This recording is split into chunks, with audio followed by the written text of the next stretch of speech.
Nascida em Salvador, Bahia, Marina escreve romances contemporâneos, grande parte deles passando dentro deste grande universo que é o Estado baiano, mas com alguns outros entregando personagens de dentro e de fora do Brasil.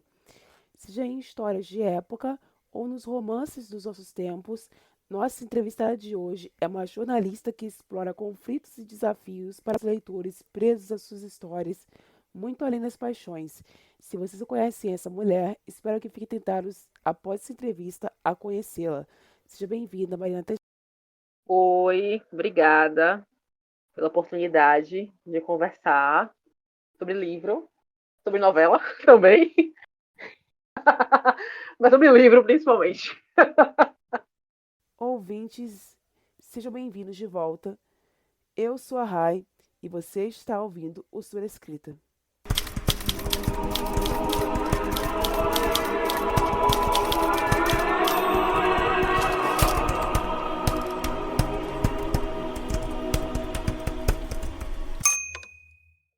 Eu quero avisar que esse episódio contém spoilers, então se você não quiser ouvir as nossas discussões específicas sobre o livro Marcados, pule ou pare de ouvir o episódio a partir da vinheta de transição de blocos. Eu deixarei a minutagem correta para que você possa pular e ouvir apenas a última parte do programa dentro da descrição deste episódio. Então vamos lá, Marina. Eu mencionei na apresentação que você é uma jornalista. Então, nós já sabemos, e a audiência também, que escrever faz parte do teu ofício, mas o que que te levou para a ficção? O que que te levou a ser escritora? Isso a gente escreve, trabalha escrevendo, mesmo que você não trabalhe com impresso, né? Eu hoje não trabalho mais no jornal, em rádio, eu trabalho com comunicação digital, mas eu continuo escrevendo, não importa o que aconteça. Agora, minha relação com a escrita começou com lendo, que geralmente é isso que acontece. Eu sempre gostei de ler, desde criança, assim, desde antes mesmo da alfabetização, porque calhou de eu ser autodidata, eu leio desde os 2 anos de idade, na alfabetização já lia, então sempre fui cercada de livros, assim, desde criança, meus pais nunca, sou criatura dos anos 90, nunca tive muito BO, filtro e limite, o que obviamente é fruto dessa educação meio doida aí dos anos 90. Mas quando eu cheguei ali os 13, 14 anos, eu estava na oitava série, que hoje chamam de nono ano, denunciando minha idade aqui. Obviamente já falo da minha idade, mas denuncia cada vez mais. Eu tinha uma professora que ela percebia que eu ficava muito na biblioteca. Eu era muito antissocial, né? Continuo não sendo uma pessoa muito sociável. E aí ela percebeu que eu ficava na biblioteca e ela falou assim: Olha, você fica na biblioteca, fica lendo. Eu tenho um cara de livro lá. Ela é professora de português, professora Célia, maravilhosa. Ela tinha vários livros, uma caixa que ela recebia, né? Professora de português recebe livro pra caramba. Ela me deu uma caixa cheia de livros, cheia. E ela tinha várias lá, só que eu nunca fui buscar, porque além de ser antissocial, sou preguiçosa.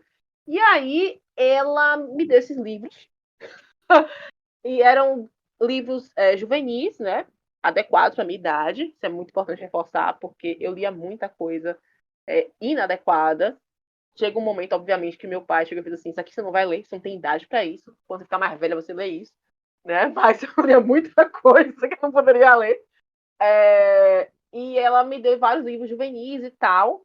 Alguns deles eram livros clássicos que tinham uma linguagem mais jovem, digamos assim, mais simples. Então, era Os Três Mosqueteiros de Alexandre Dumas, Os Miseráveis de Victor Hugo. Eu nunca tive muito problema em leitura clássica, assim, nenhum problema. Eu, lá, com 14 anos, estava lendo Dom Casmurro. Eu, com 15 anos, já tinha lido 80% dos livros da Alencar. Então, é um negócio meio. Nunca tive muito problema com nada disso. E tinha os juvenis lá. Um deles me chamou a atenção, que eu fui ler, que se chama A Marca de uma Lágrima, de Pedro Bandeira. E eu li, eu devorei o livro, e quando eu terminei de ler o livro, eu falei assim: olha, eu queria escrever desse jeito. Eu não juvenil, romance com adolescentes. Se bem que a primeira coisa que eu escrevi era uma coisa com adolescentes, porque tinha 14 anos, né? Então, vou escrever adolescentes na escola, tal, tal. Mas eu queria escrever daquele jeito, daquela forma, com aquele, sabe, com aquele gancho de ler, você não parar de ler, tal, tal, tal. Eu falei, é isso aqui que eu quero fazer, né? Apesar de que eu, depois, pouco tempo depois, eu falei, eu quero ser jornalista, mas escrever TV e o jornalismo meio que estão ali no mesmo percurso, né? Boa parte dos escritores brasileiros são jornalistas de formação, então o caminho é meio similar. Mas foi a marca de uma lágrima que me deu essa régua em compasso, assim. Eu, anos depois, tipo, já adulta, fui reler para ver se a química ainda batia, a química ainda bate.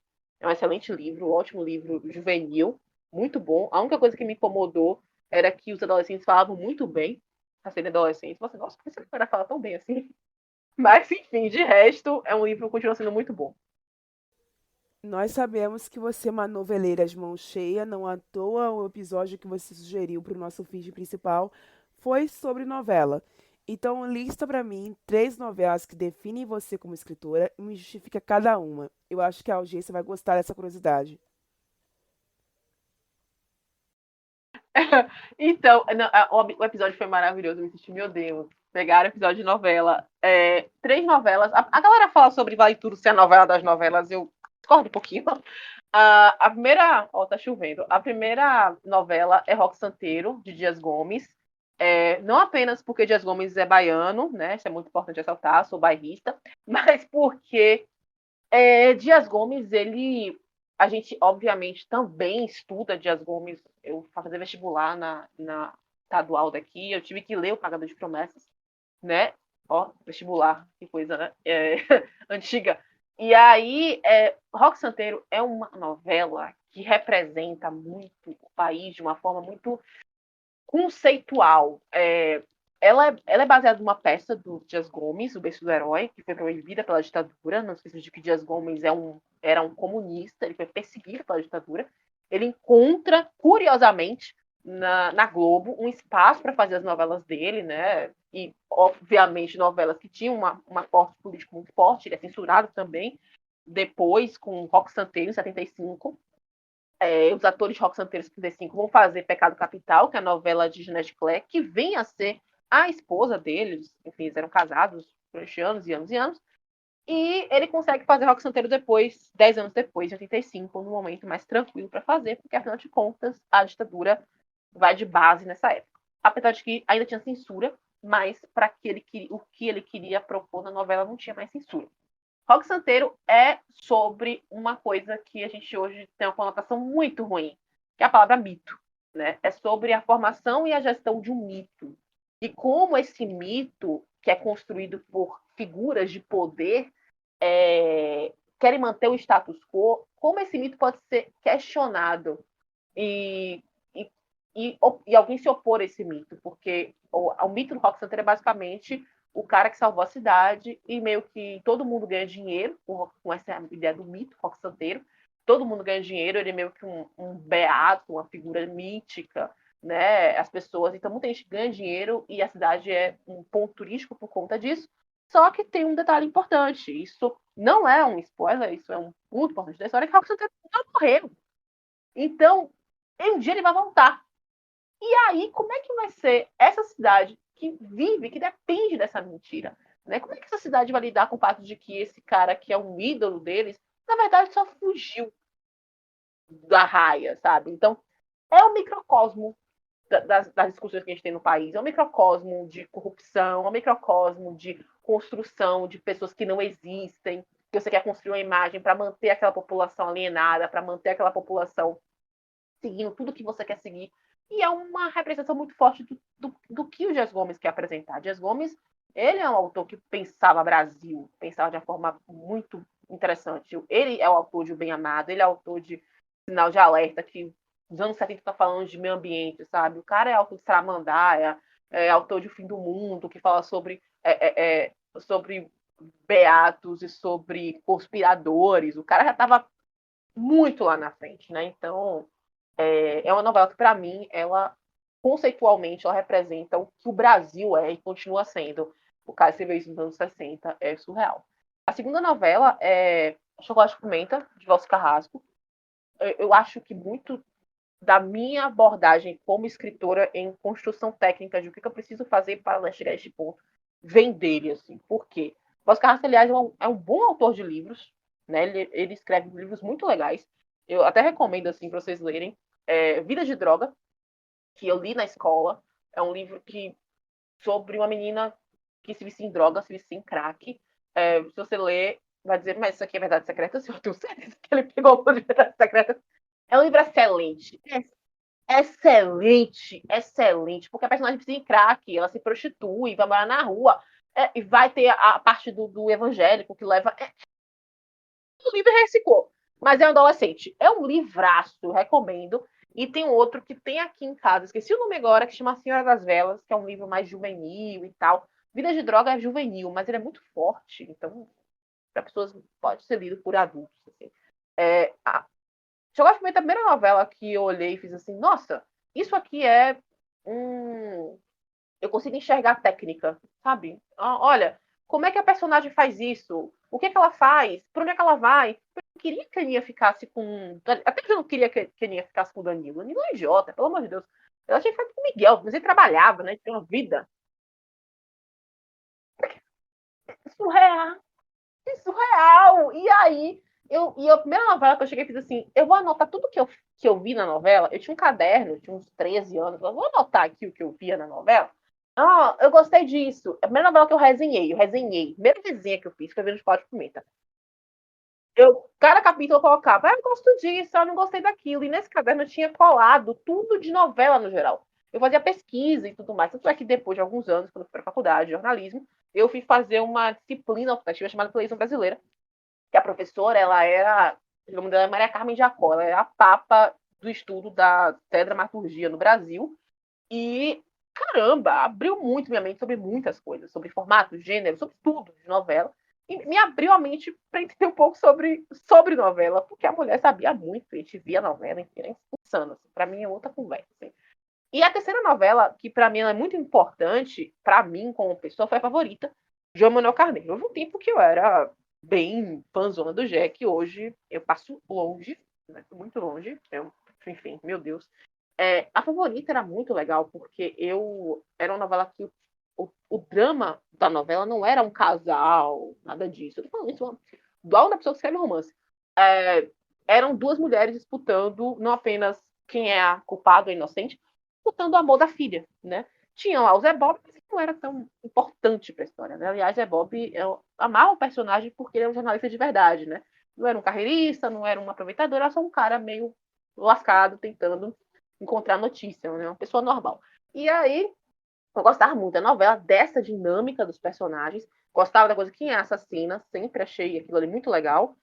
Sempre achei que era a Flora desde o começo. Então era muito sonsa pro meu gosto. Uma pessoa que sai da prisão não sai daquele jeito.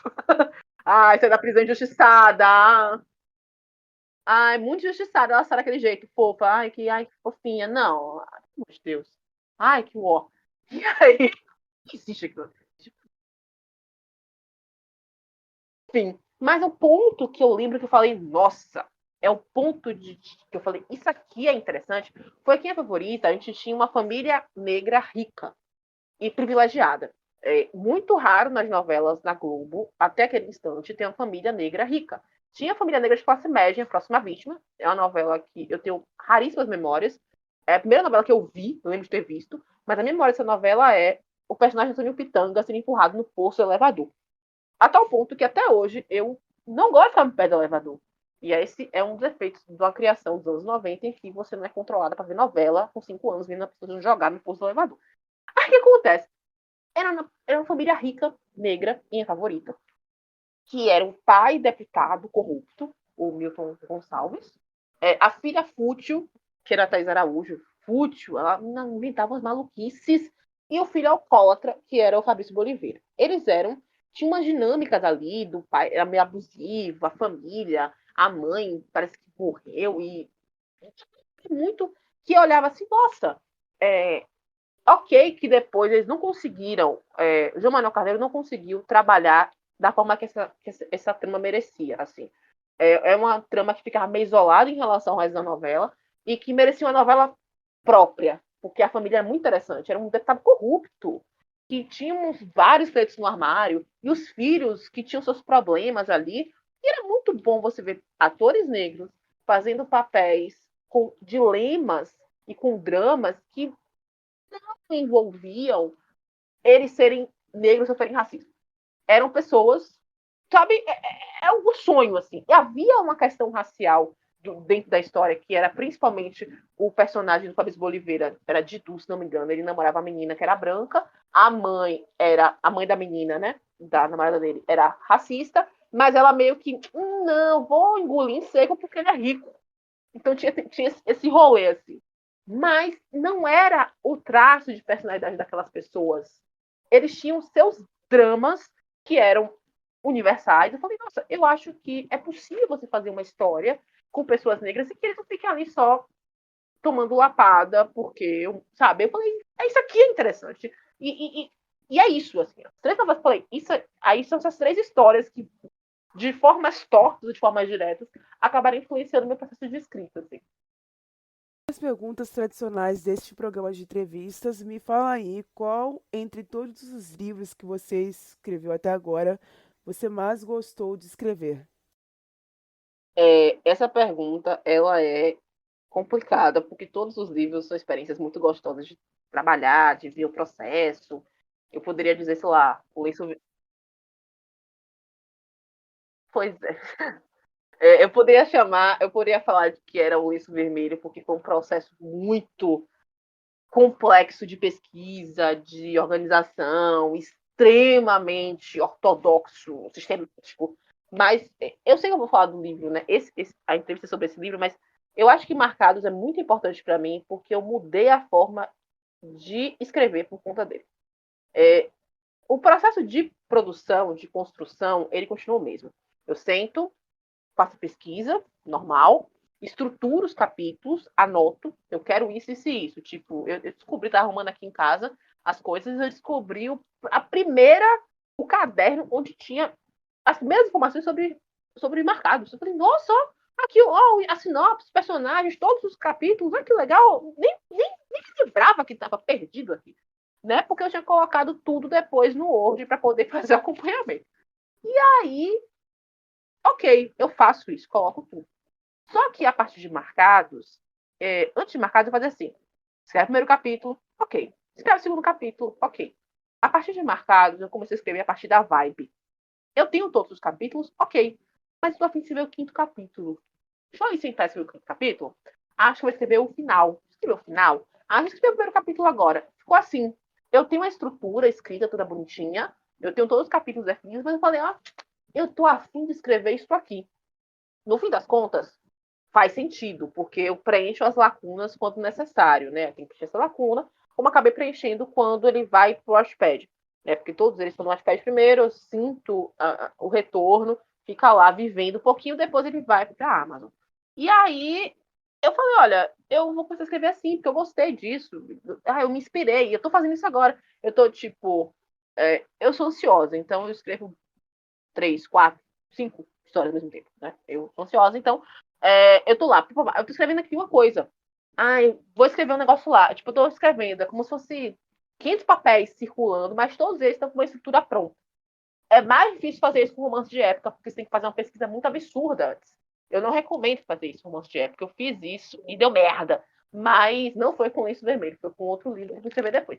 Mas mudou muito. Marcados mudou totalmente a forma que eu pensei. Eu falei, não, se eu tô inspirada, se o trecho tá bom, eu vou escrever. Não vou ficar, eu vou esperar o dia 15 para fazer isso. Pode ser efeito da minha ansiedade? Pode. Mas o resultado é muito positivo, porque tá dando certo.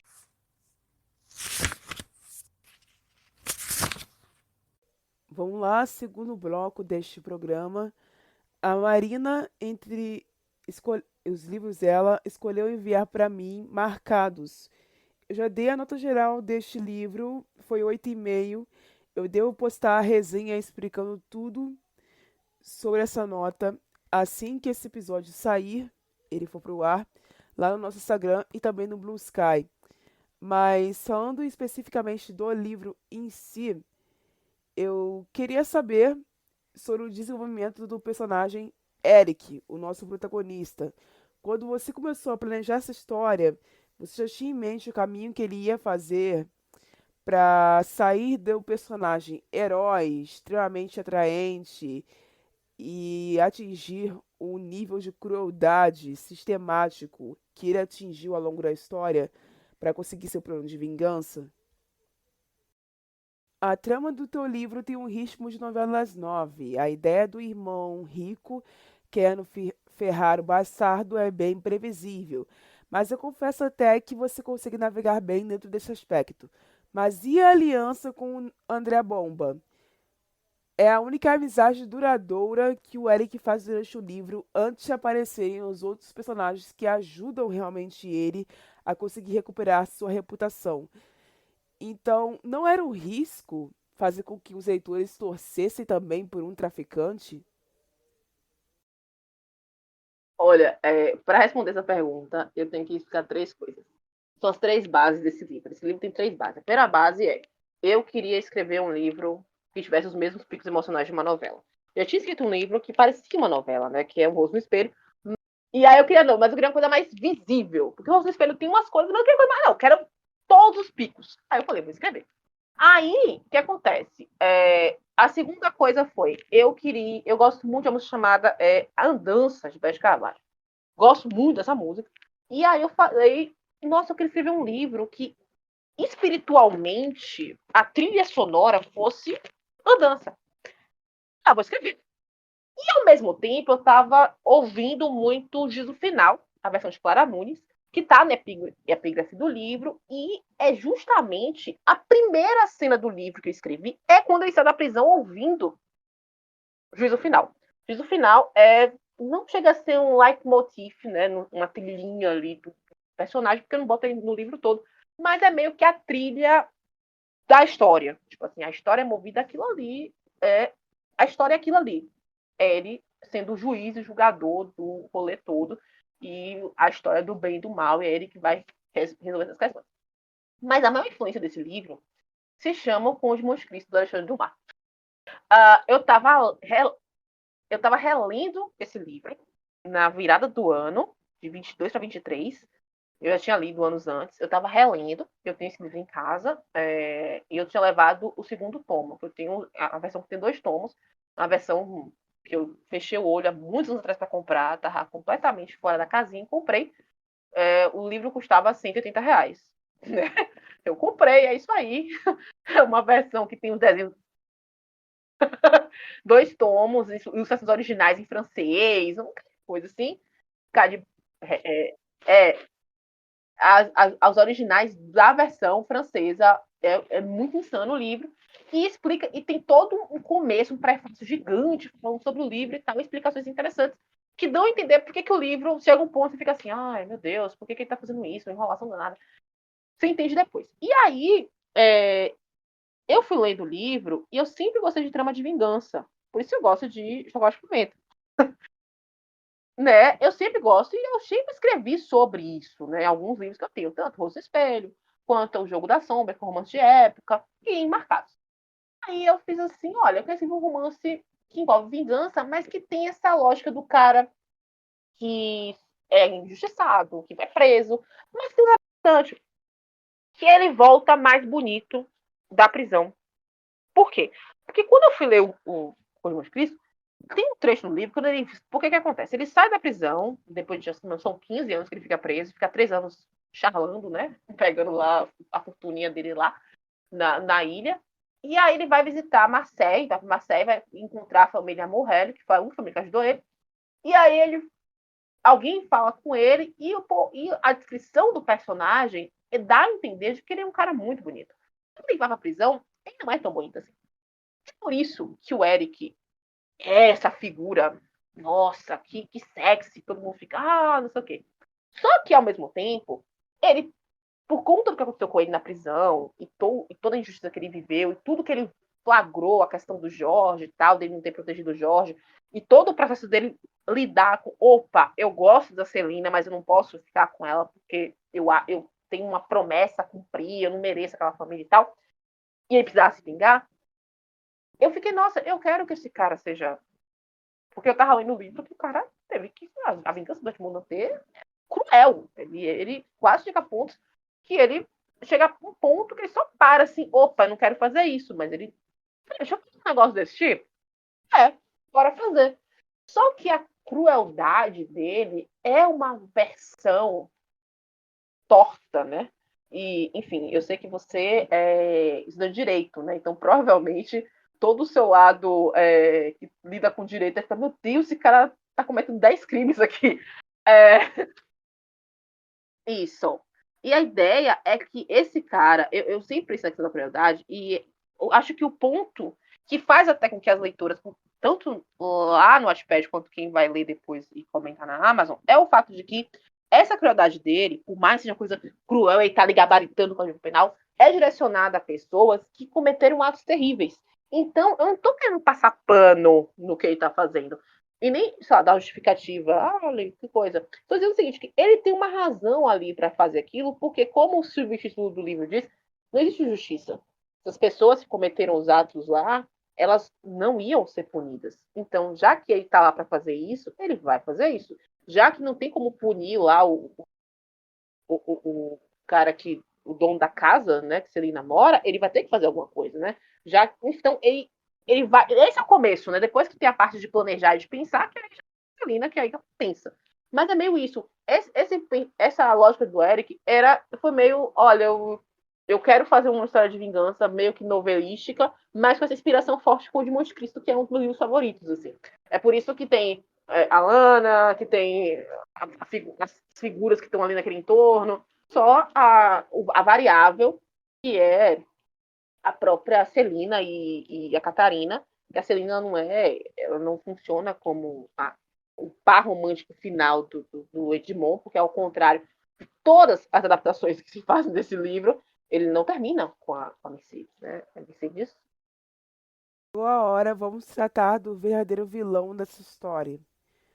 Esses dois pontos, o Teodoro. O Teodoro é um personagem caricato em certa medida, mas ele é um vilão com bastante vulnerabilidades emocionais que acabam por deixar ele bastante exposto, mas não diminui o tamanho da ruindade dele. Foi difícil acertar essas doses? Essa é uma pergunta que eu não tenho uma resposta assim clara para te dar. Tem vários motivos. Um, porque quando eu peguei o meu material antigo do caderno, eu descobri que na minha sinopse original não existia André da Bomba. Eu coloquei André da Bomba! Só que, como eu comentei, o livro eu começo a escrever quando ele sai da prisão.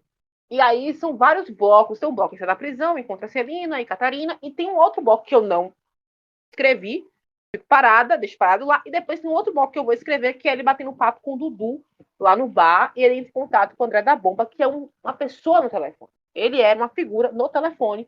Ele não tinha uma história, um backstory ali do acordo. É assim, o cara que eu tô ali vai me ajudar, blá, blá, blá, blá. É isso.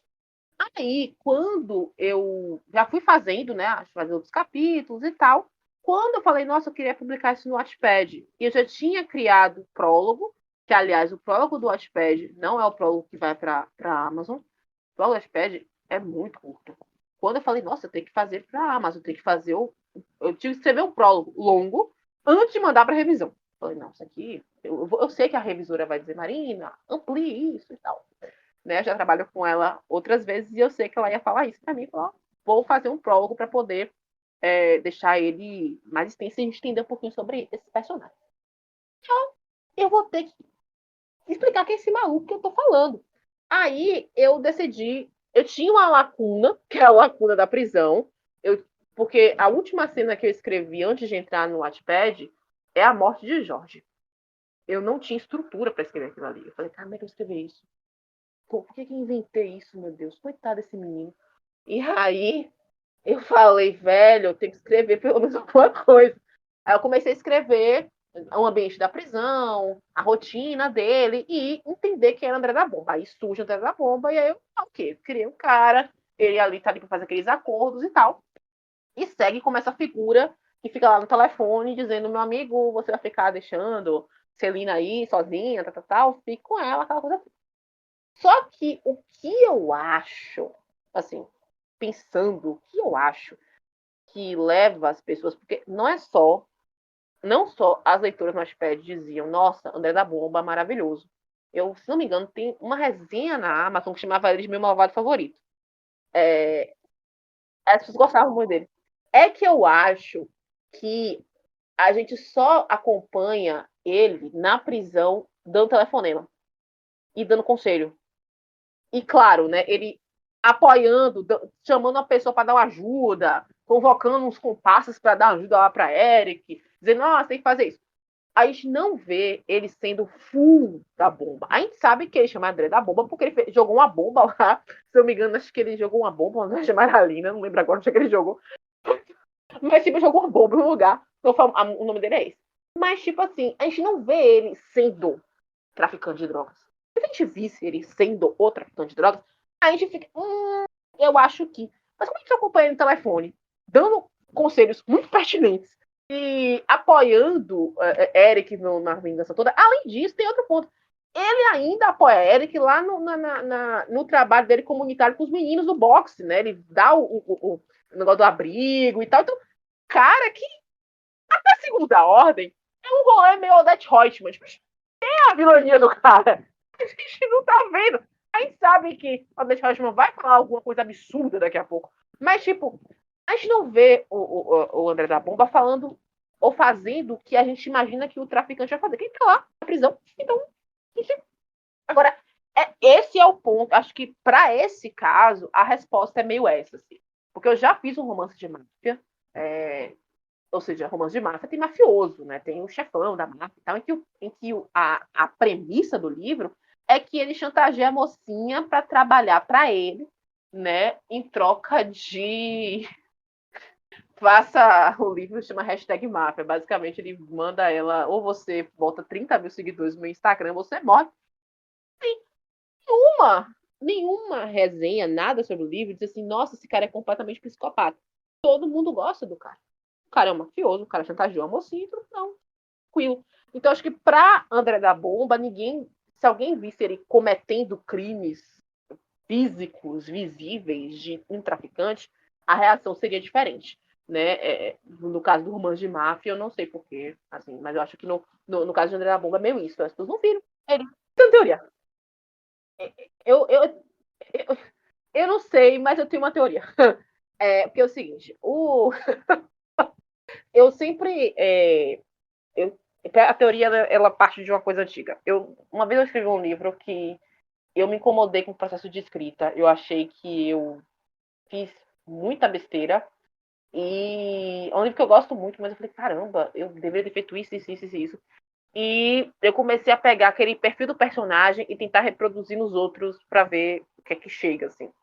E aí, Teodoro é uma figura que é um personagem que, em algum momento, na verdade já existe isso, eu já virei a chavinha pra ele ser uma pessoa boa. Assim, existe uma versão boa do Teodoro rodando. O que acontece? Ele é uma pessoa que, a depender da chavinha, poderia ter sido uma ótima pessoa. O problema a parte boa dele ele é publicitário. Eu tô falando isso porque eu convivo muito publicitários, então são ótimas pessoas. Eles são muito carismáticos, muito descolados, entendem muito. Eu tô falando isso porque provavelmente meus colegas vão ouvir, então eu tenho que dizer, vocês são muito legais. E ele, se você percebe que ele tenta, que ele quer lutar pelo bem da empresa dele, que ele quer fazer as coisas da forma que ele acha que é interessante, só que você percebe que tem um twist que é tipo, ó, se eu puder fazer uma coisa errada, eu acho que eu vou fazer. Porque no fim das contas, o melhor para mim é que a minha empresa esteja no topo. Então, todas as coisas positivas que ele poderia ter, ele vai meio que invertendo o negócio para ficar ruim. Além, claro, do fato de que a família dele é muito cagada. Você percebe um ambiente familiar completamente cagado, tipo aquela família que o pai não gostava da mãe, visivelmente, todo o amor que ele tinha, na verdade, ele é apaixonado por uma mulher que ele nunca mais viu. A coisa da toda a fortuna vai para a família, que fica os parentes tentando ser sanguessuga. Então, é uma família altamente elitista, altamente machista, altamente racista, e isso reflete na busca absurda dele ter o herdeiro, né? Não importa o que aconteça, não importa quem seja a mulher, porque pra ele não é mulher. Minha mãe tá dando altas risadas lá na sala, não sei porquê. E aí, não sei por que ela dando risada, não sei qual é o motivo, não sei nem porquê, de fato. E aí, ela. E aí, o que acontece? Teodoro, ele. Não importa a mulher. Não importa. Ele quer um receptáculo para parir o filho dele. Tanto é que chega um ponto no livro que ele vai, pô, Celina, né? A namorada do meu irmão, que eu detesto, né? Tem esse ponto importante. Ela, não importa, o cara é racista, ela é pobre, ela é negra, ele é classista, mas não importa tudo isso. Ela é fértil, ela é fértil, ela pariu um filho. Mas pra ele não importa. Porque não, se não me engano, ele até fala assim: se der sorte, vai pegar o Eric. Então, se não me engano, ele fala isso. Mas, gente, só que é isso. Ele podia resolver tudo isso e resolve com terapia. Então, o personagem que, de certa forma, ele tinha tudo para ser uma pessoa bacana, mas ele não é uma pessoa bacana. E eu acho que o ponto, e acho que a minha teoria é essa, ele tá o tempo todo numa corda bamba de uma pessoa que poderia ter sido uma pessoa ótima, mas ele tem uma estrutura familiar bizarra. Ele também, no fim das contas, internamente, podia olhar assim, pô, velho, minha vida é uma merda, eu posso ver isso na terapia. Ótimo, porque no fim das contas é bom para ele isso. É ótimo para ele. Tá tudo resolvido. E tem um ponto que aí é o ponto meio que, como é que eu posso dizer? É o ponto da trilha sonora dele, né? Porque quando eu comecei a escrever Teodoro, de novo, né? Eu escrevi Teodoro no ponto que eu estava pensando no livro, né? Não era algo do tipo, já vou começar. Não, Teodoro ele vai no período da vibes, né? Vibes, tem que escrever o livro. Eu estava ouvindo Palco, Gilberto Gil. O que acontece? Palco é uma música que, segundo Gilberto Gil, no livro dele, que está até aqui em casa, que eu comprei e que eu não lembro mais o nome, que é o livro sobre as letras das músicas dele, ele estava meio chateado, ele queria deixar de cantar, ele queria encontrar motivo para cantar, e surge Palco. Mas a referência que eu tenho de Palco é que meu pai ama essa música. Ele acha a música super teatral, né? Muito assim, de teatralidade e tal. E Teodoro é um cara meio teatral, tipo, bora fazer, bora acontecer. E eu falei, nossa, essa música é dele. Então eu ficava. E tem um balanço, né? Um gingado meio funk na música, que eu falei, é pra ele isso aqui. Então, meio que a música que tá na minha mente quando eu tô escrevendo o personagem, e junto com essas questões dele, eu tento balançar o tempo todo. O tempo todo tentando balançar o personagem. Tipo, ele tá fazendo isso, tá fazendo aquilo. E ele tá tentando. Ele tem uma persona ali que ele tá fingindo, mas que se ele mostrar de verdade, é uma merda, porque ele é fruto, mas também ele é algoz de toda a situação em que ele tá, e ele vê o Eric como essa figura de, pô, esse cara é um fudido, mas ele tem o que eu sempre quis ter, enfim, é surreal, o cara é um fudido, o cara é presidiário, mas ele é surreal, enfim. Mas é meio isso, esse livro basicamente, eu sou assim, é complicado, e eu assim, meu Deus. E é engraçado que esse livro tem umas coisas engraçadas de música, né? Ele fica. Vários momentos eu escrevia uma música na cabeça. E eu lembro de exatamente Teodoro era muito pau. Muito. Nossa, essa música é Teodoro puro, assim. De surreal. É complicado. Esse livro tem muito de música, assim. Muito movido a samba e MPB. Diferentemente do que veio a seguir, que não é movido a samba e MPB. Mas isso é muito. Não, não é nenhuma artista do pop, não. O que eu posso dizer. Não, o próximo livro é muito mais. Máximo pode dizer as músicas, provavelmente, em sua maioria, são até 1993. Eu tenho que me lembrar, porque tem a própria do final que eu tava falando na cabeça na época, e a outra Samarina. Samarina tem uma coisa meio doida, porque eu gosto dessa música. Eu gosto das duas versões. Eu gosto da versão Simonal e da versão Ivete Sangalo. E aí, assim, não são boas do seu jeito, assim, cada uma com a sua lógica. E aí, assim, só para registrar que quando o Eric assovia a Samarina, ele assovia a versão do Simonal. Ok? Importante notar. Quando ele dança com Celina na festa, é a versão da Ivete Sangalo. É, tanto é que esse trecho eu fiquei em casa meio que às vezes tem vezes nos livros que eu preciso me levantar e fazer os movimentos. Especialmente ensino que envolve boxe, porque eu fiz boxe na academia, não para sair esmurrando ninguém, era tipo boxe de academia. Então eu sei os golpes. né? Então, eu tenho que treinar. Tipo, como é que a pessoa vai fazer isso? Fisicamente faz sentido? Então, pra Samarina, eu fiquei, vou ver, como é que ela vai dançar? Como é que vai ser? Papapá. Então, eu fiquei meio que fazendo em pé. Então, eu falei, não, pra Samarina não pode ser a versão de Simonal, tem que ser a versão do Ivete Sangalo, porque é uma coisa mais de meu latino e tal. E Samarina do Simonal é um negócio mais gingado, é uma outra pegada. E aí eu falei, não, que ele assovia do Simonal, que ele dança do Ivete Sangalo. É uma coisa, é uma distinção importante, que provavelmente só quem vai reparar sou eu, e agora você. Porque, não, eu queria ouvir a Simonal, que ele dança a menina. Porque não tem como, assim, não tem como. É meio maluquice, assim. É isso e Agora nós chegamos à última parte deste programa e vamos à pergunta tradicional de encerramento dele. Qual é o conselho ou a mensagem que você gostaria de deixar para todos os escritores que vão ouvir esta entrevista? em primeiro lugar, escrever, tirando a parte que você trabalha, quando você trabalha com escrita, não no sentido de trabalhador da escrita como escritor, ou trabalhador da escrita como lá, jornalista, ou lá, professor, ou qualquer outra coisa, você precisa escrever, advogado, né? Enfim. É, sim. E tirando essa parte, né? CLT, né? Essa parte CLT. O escrever, você ser escritor, é catarse, sabe? É algo. Você tira algo de você que você nem sabe o que é, que você nem sabe de onde vem, para poder fazer algo que você não sabe o que você quer. Se você quer, sabe, contar para o mundo alguma coisa, se você quer só se divertir, se você quer que as pessoas vibrem com você ou entendam alguma coisa sobre você, às vezes, você não sabe. Eu, particularmente, escrevo porque é uma necessidade de colocar na mente, de colocar em algum lugar o que está na minha cabeça. Minha cabeça é um mundo de coisas que eu não sei assim definir.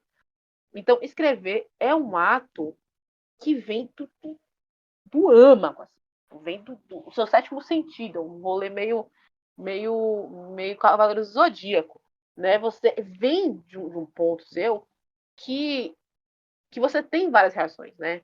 De, de amor, de raiva, de desejo, de apatia, de qualquer coisa.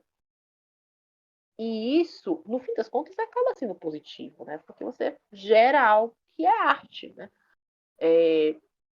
Mas é importante você encontrar limites no processo. Eu falo isso porque eu sou ansiosa.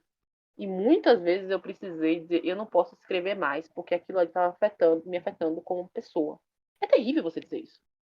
Como é que você não vai escrever se é isso que faz parte de você? Eu falei, eu preciso parar 3 segundos da minha vida, porque senão não tem como. Porque aquilo ali tá ficando um negócio meio estranho. Se você sentir que as coisas estão difíceis, a sua saúde, ela é muito importante. E foi muito importante para mim. Para que eu pudesse retornar e dizer não, e tratar como algo positivo. E aprender a fazer detox. Eu aprendi que eu precisava fazer detox. Dizer assim, ao final do ano eu não quero escrever nada. Eu quero ficar só na praia, tomando aperol e nadando. Claro que bem depois de tomar aperol, porque eu não vou ficar nadando bêbada. Mas é isso, assim, não rola. Mas assim, escrever é como qualquer outra ação que te deixe feliz e que te dê prazer e satisfação. Mas existe algo chamado equilíbrio, sabe? Equilíbrio em todos os processos. Porque senão não se torna uma coisa boa, se torna uma necessidade esquisita, que para mim foi muito esquisita. Eu sei que às vezes para você não foi uma coisa meio esquisita assim. Não trate como uma bate-ponto, eu tenho que bater um ponto, sabe? Eu sei que tem aquele rolê NaNoWriMo, que nem existe mais, né? E por culpa dos próprios criadores do desafio. Mas aqui, até naquela, mas até naquela época, participei do NaNoWriMo, eu consegui vencer o desafio 2 vezes. Velho, até no processo, tinha uma conversa, tinha um papo. Se você não ganhasse, tava todo mundo te apoiando. Se você ganhasse, tava todo mundo te apoiando. Não era eu vou ser melhor que todo mundo, ou um bateção de ponto. Era uma coisa fluida, sabe?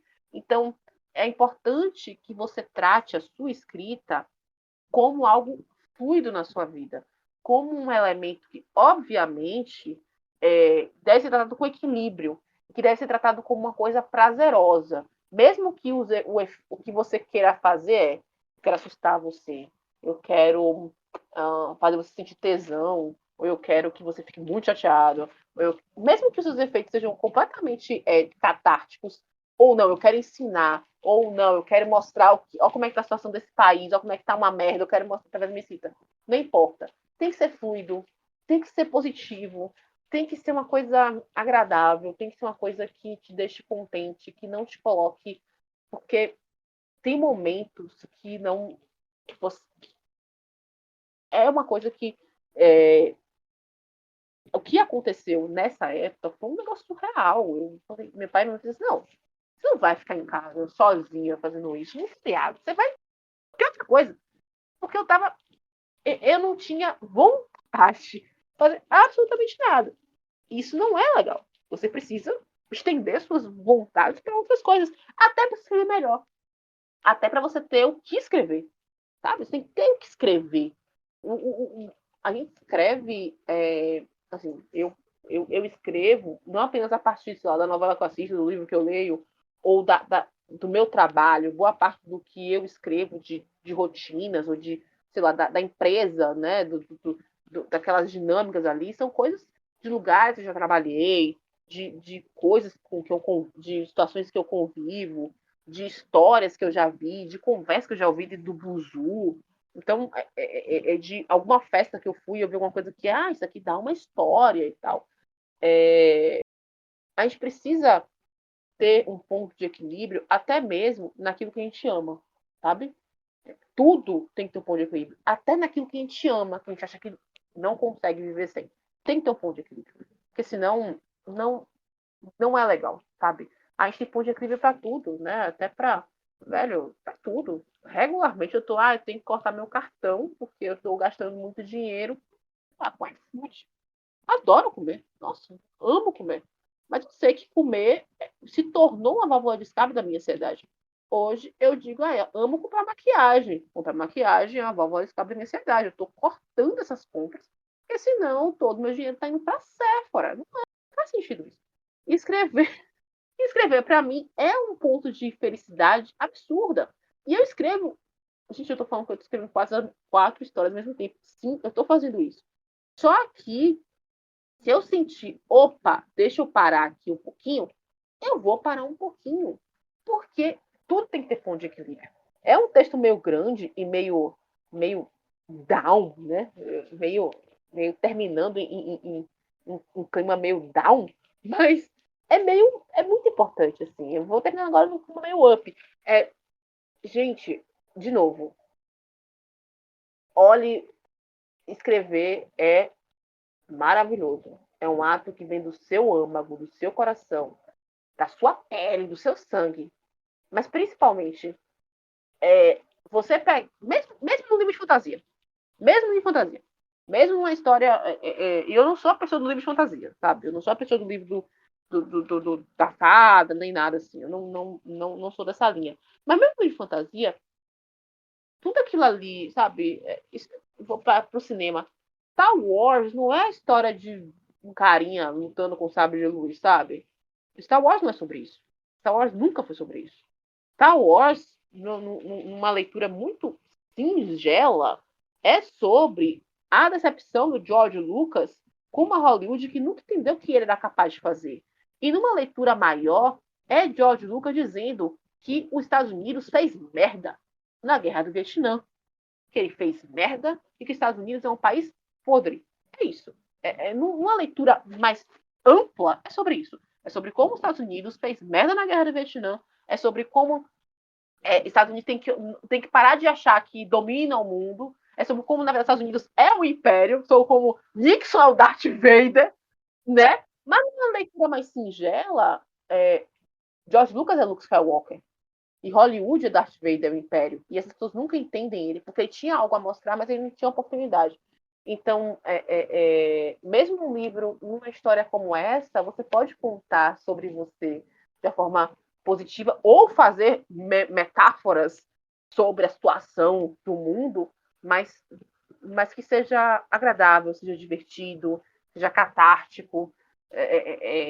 Marcados é muito uma catarse minha, assim, e além, obviamente, de eu querer escrever algo que tenha piques emocionais de novela, inspiração nisso que eu gosto, inspiração num livro que eu gosto. Então, acho que o meu conselho para não terminar parecendo que eu estou fazendo uma terapia é simples. Escreva coisas que você ama e que te dão prazer, que te dão satisfação e que te deixem chateada, que queiram te fazer te explicar alguma coisa. Escreva com equilíbrio, tendo como algo com ponto de equilíbrio.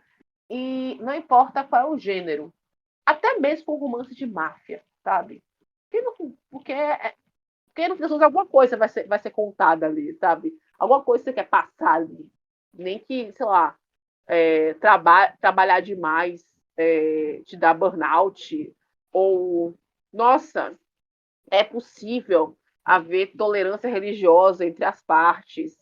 Né? Uma das coisas mais importantes desse livro mesmo que eu tô falando muita gente gostou do livro porque falava sobre tolerância religiosa. Um romance de máfia. Então, sempre que você gosta, o equilíbrio e saber se divertir sempre nesse processo. Marina, muito obrigada por essa entrevista, muito obrigada por ter escolhido o nosso programa para poder compartilhar sobre o seu livro e sobre a sua jornada enquanto escritora. Eu te desejo muita boa sorte na sua carreira e nos seus próximos lançamentos. E, ouvintes, vocês acabaram de ouvir mais um sobre a escrita. Eu vejo vocês numa próxima. Até lá, continue escrevendo e boa sorte.